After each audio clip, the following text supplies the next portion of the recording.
नूरिस्तान, रोशनी और तारीकी की जंग। नूरिस्तान एक चमकती हुई परियों की सल्तनत है जहां दरख्तों पर जादुई कुमकुमे झिलमिला रहे हैं, रंग बरंगी तितलियां फिजा में उड़ रही हैं और जादुई औपचार रोशनी बखेर रही है। हर तरफ खुशबू भरी हुआ चल रही है और छोटी छोटी परियां अपने घरों में मुस्करा रही है। नूरिस्तान के वस्त में एक पुरस्रार कुनवा है जो नीली रोशनी से चमक रहा है। इसका पानी इतना शफाफ है कि देखने वाले को अपनी सच्ची नीयत का अक्स नजर आता है। कहा जाता है कि जो इस कुनवे की आजमाइशों में कामयाब हो इसे नाकाबिले शिकस्त ताकत हासिल होती है। कहीं दूर अंधेरे में छुपा हुआ काला जादूगर ज़ोहरान नूरिस्तान पर कब्जा करने के ख्वाब देख रहा है। इसकी आंखों में सुर्ख चमक है, इसका लंबा काला लिबास तारीकी में डूबा हुआ है और उसके हाथों से सिया धुआं निकल रहा है। वो नूरिस्तान को अपनी सिया ताकत से तस्खीर करने के लिए तैयार हो रहा है। ज़ोहरान अपने जादुई ग्लोब में नूरिस्तान को देख रहा है। वो अपनी सिया साजिश बना रहा है और उसके पीछे इसके सायादार राकुशस खड़े हैं। वो परियों की सल्तनत को तबाह करने और अपनी तारीकी फैलाने के लिए एक खौफनाक मंसूबा तैयार कर रहा है। मलिका नीलम अपने खूबसूरत तख्त पर बैठी थी। इसकी आंखें बंद थीं और वो ख्वाब में ज़ोहरान को अपने जंगल पर हमला करते देख रही थी। अचानक वो हड़बड़ा कर जाग गई। इसने फौरन अपनी काबिल एतमाद परी ज़ोहरा को बुलाया और इसे बादशाह कामरान के पास भेजा ताकि वो नूरिस्तान को बचाने के लिए मदद तलब करे।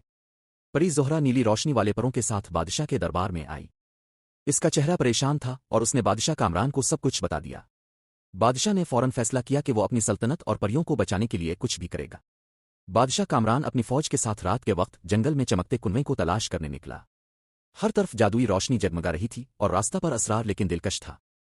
जब बादशाह कुनवे के करीब पहुंचा तो उसने पानी में अपनी झलक देखी। अचानक इसने अपनी सबसे बड़ी कमजोरी का सामना किया। कुनवे ने इसे सच्चाई कबूल करने का इम्तिहान दिया और बादशाह ने हिम्मत से अपनी हकीकत को तस्लीम कर लिया। अचानक जंगल में राकुशस नमूदार हो गए। उनकी सुर्ख आंखें चमक रही थीं, उनके बड़े दांत खौफनाक लग रहे थे।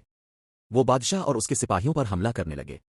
बादशाह ने बहादुरी से अपनी तलवार निकाली और उनका मुकाबला किया और आखिरकार वो उन राक्षसों को शिकस्त देने में कामयाब हो गया। रास्ते में एक खतरनाक पिल आया जिसके नीचे एक खौफनाक खाई थी।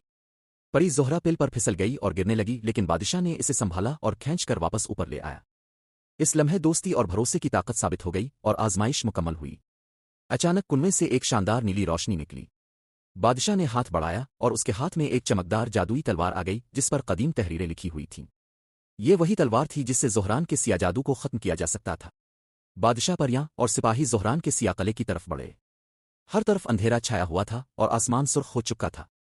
ज़ोहरान के साए वाले सिपाही अचानक नमूदार हुए और बादशाह की फौज पर हमला कर दिया। जंग शुरू हो गई। परियां अपनी जादुई रोशनियों से दुश्मनों को खत्म कर रही थीं, जबकि बादशाह और उसके सिपाही अपनी तलवारों से लड़ रहे थे।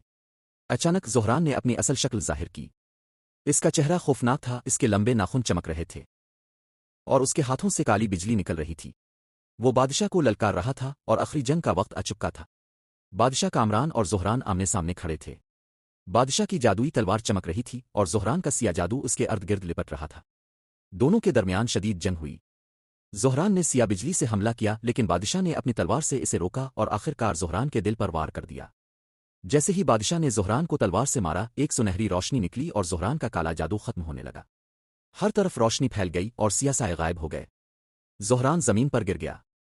इसकी ताकत खत्म हो चुकी थी और उसके जादुई सिपाही धुएं में बदल गए। इसके गले की दीवारें टूटने लगें और नूरिस्तान पर छाया अंधेरा खत्म हो गया। सूरज निकल आया। दरख्तों पर फिर से रोशनी के कुमकुमे जगमगाने लगे, परियां खुशी से उड़ने लगे और आबशार की चमक वापस आ गई। नूरिस्तान दोबारा अपनी रोशनी में नहा गया और बादशाह कामरान और परियों ने मिलकर जश्न मनाया।